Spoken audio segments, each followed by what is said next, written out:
কোটা আন্দোলনে হত্যাকাণ্ডের বিচার বিভাগীয় তদন্ত করা হবে বলে জানিয়েছেন প্রধানমন্ত্রী শেখ হাসিনা। উচ্চ আদালতের রায়ের আগ পর্যন্ত শিক্ষার্থীদের ধৈর্য ধরার আহ্বানও জানান তিনি। সন্ধ্যায় জাতির উদ্দেশ্যে ভাষণে সরকার প্রধান আরও বলেন, কিছু মহল এই আন্দোলনে নাশকতার ইন্ধন দিয়েছে, তাদেরও খুঁজে বের করে ব্যবস্থা নেওয়া হবে। কোটা আন্দোলন নিয়ে তৈরি হওয়া সংঘাতময় পরিস্থিতিতে বুধবার সন্ধ্যা 7:30 গণভবন থেকে জাতির উদ্দেশ্যে ভাষণ দেন প্রধানমন্ত্রী শেখ হাসিনা।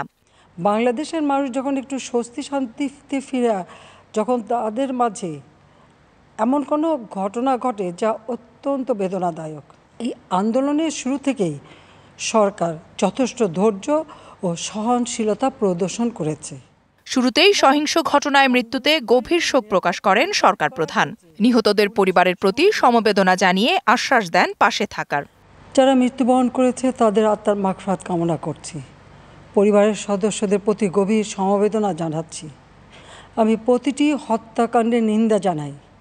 যে সকল ঘটনা ঘটেছে তা কখনোই কাম্য ছিল না। অহেতুক কতগুলি মূল্যবান জীবন ঝরে গেল।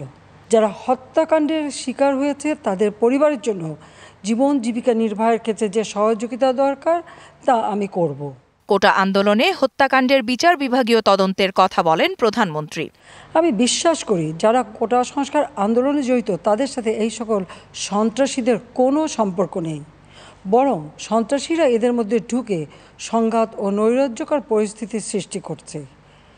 এই ধরনের ঘটনার সঙ্গে যারা জড়িত তাদের চিহ্নিত করে উপযুক্ত শাস্তির ব্যবস্থা করা হবে। এরা যেই হোক না কেন তারা যেন উপযুক্ত শাস্তি পায় সে ব্যবস্থা নেওয়া হবে। আমি আরও ঘোষণা করছি, হত্যাকাণ্ড সহ যে সকল অনভিপ্রেত ঘটনা ঘটেছে সুষ্ঠু ও ন্যায় বিচারের স্বার্থে সে সকল বিষয় বিচার বিভাগীয় তদন্ত করা হবে।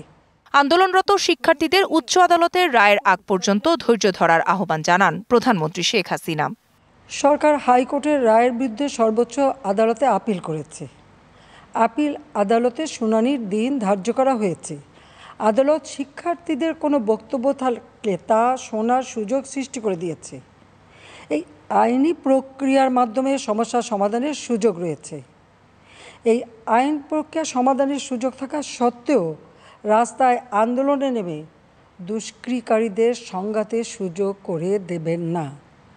সর্বোচ্চ আদালতের রায় আসা পর্যন্ত ধৈর্য ধরে অপেক্ষা করার জন্য আমি সকলকে বিশেষভাবে অনুরোধ জানাচ্ছি। আমার বিশ্বাস আমাদের ছাত্র সমাজ উচ্চ আদালত থেকে ন্যায় বিচারই পাবে, তাদের হতাশ হতে হবে না। Fahmida Shampa, DBC news, Dhaka.